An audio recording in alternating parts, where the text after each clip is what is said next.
विरोध आहे.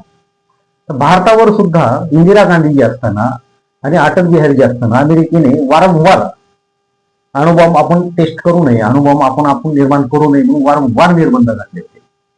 कशासाठी? एखाद्याला प्रगत होऊ द्यायचं नाही, एखाद्याची प्रगती होऊ द्यायची नाही, असा हा निर्लज्ज देश असलेला म्हणजे तो अमेरिका आहे, जो की कधीच भारताच्या समर्थनात आलेला नाही.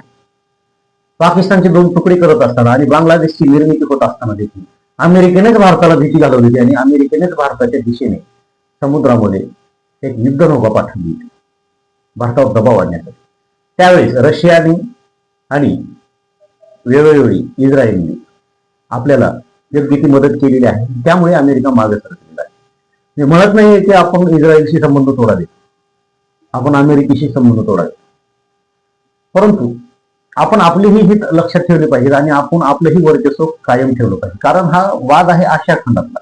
तुम्ही युरोपमध्ये काहीही करा, आम्हाला घेणं देणं नाही. तुम्ही अमेरिका खंडात काहीही करा, आम्हाला घेणं देणं नाही. परंतु भारतामध्ये, आशिया खंडामध्ये भारत हा आपलं नाव कमवत आहे, वर्चस्व कमवत आहे आणि भारत एक मोठी शक्ती म्हणून उदयास येत आहे. याच बाबी अमेरिकेला खूपच आहेत. त्यामुळे अमेरिका अशा प्रकारचे फालतू धंदे करत आहे आणि इराण सारख्या निष्पाप एका स्वतंत्र राष्ट्रावरती अशा प्रकारचा हल्ला केलेला हा चुकीचा आहे. याचं वेळेत भारत सरकारकडून याबाबत स्पष्टीकरण द्यायला हवं होतं, परंतु अद्यापर्यंत ते आलेलं नाही. हे दुर्दैव आहे आपलं.